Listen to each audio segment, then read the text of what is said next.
പശ്ചിമേഷ്യൻ സംഘർഷം 23-ാം ദിവസത്തേക്ക് കടക്കുമ്പോൾ സ്ഥിതിഗതികൾ കൂടുതൽ രൂക്ഷമായി തന്നെ തുടരുകയാണ്.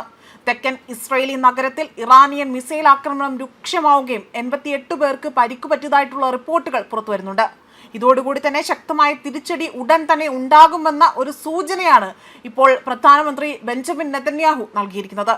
അദ്ദേഹത്തിന്റെ പ്രതികരണമായി രാജ്യത്തുടനീളം അടിയന്തര രക്ഷാസേനകളെ ശക്തിപ്പെടുത്തുമെന്ന് തന്നെയാണ് ഇപ്പോൾ പ്രഖ്യാപനം നടത്തിയിരിക്കുന്നത്. കൂടാതെ തന്നെ ആ ഒരു സുരക്ഷാ നിർദ്ദേശങ്ങൾ പാലിക്കുവാനും അദ്ദേഹം പൗരന്മാരോട് അഭ്യർത്ഥിച്ചു. സോഷ്യൽ മീഡിയയിൽ എല്ലാ മുന്നണികളിലും ശത്രുക്കളെ ആക്രമിക്കുന്നത് തുടരുമെന്ന് പ്രതിജ്ഞ എടുത്തുകൊണ്ടാണ് അദ്ദേഹം ഇത്തരമൊരു ദൃഢനിശ്ചയം ഇവിടെ അടിവേറിട്ട് അല്ലെങ്കിൽ അടിയുറപ്പിച്ച് തന്നെ ആവർത്തിച്ചുറപ്പിച്ച് പറയുന്നത്. അതേസമയം US-ഉം ഇറാനും തമ്മിലുള്ള സംഘർഷം അതിന്റെ ഒരു മൂർധന്യാവസ്ഥയിലേക്ക് എത്തി നിൽക്കുകയാണ്. 48 മണിക്കൂറിനുള്ളിൽ ഹോർമോസ് കടലിടുക്ക് പൂർണ്ണമായും അവിടെ വീണ്ടും തുറന്നില്ല എങ്കിൽ ഇറാനിയൻ വൈദ്യുതി നിലയങ്ങൾ വിനാശകരമായ ആക്രമണം നടത്തുമെന്ന ഭീഷണിയായിരുന്നു US പ്രസിഡന്റ് ഡൊണാൾഡ് ട്രംപ് നടത്തിയത്.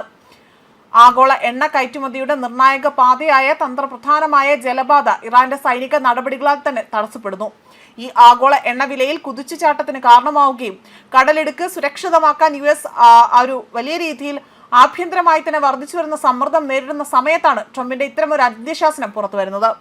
ഏറ്റവും ആശങ്കാജനകമായ സംഭവ വികാസങ്ങളിൽ മറ്റൊന്ന് ഇറാൻ ദീർഘദൂര മിസൈലുകൾ വിന്യസിച്ചിട്ടുണ്ട് എന്നത് തന്നെയാണ്. ഇത് യുദ്ധത്തിൽ ഒരു പുതിയ ഘട്ടമാണ്. ആദ്യമായി തന്നെ പല രീതിയിൽ ഉള്ള ലക്ഷ്യങ്ങൾ കണക്കാക്കി 400 കിലോമീറ്റർ വരെ എത്താൻ ശേഷിയുള്ള 2 ബാലിസ്റ്റിക് മിസൈലുകൾ ഇറാൻ സൈന്യം വിക്ഷേപിക്കുകയാണ് ചെയ്തിരിക്കുന്നത്. അതേസമയം പശ്ചിമേഷ്യൻ സംഘർഷം 4-ാം ആഴ്ച പിന്നിടുമ്പോൾ ആഗോള തലത്തിൽ തന്നെ ഇന്ധന പ്രതിസന്ധി രൂക്ഷമാവുകയാണ്. ഈ ഇന്ധന പ്രതിസന്ധി രൂക്ഷമാകുന്നത് വഴി ഗണ്യമായി തന്നെ ഇതിന്റെ വിലയിൽ ഒരു കുതിച്ചുചാട്ടം കാണാൻ സാധിക്കുന്നു. ആയതിനാൽ തന്നെ ഇറാൻ ആകട്ടെ US-നെ വലിയ രീതിയിൽ ട്രോളിക്കൊണ്ടാണ് രംഗത്ത് വരുന്നത്.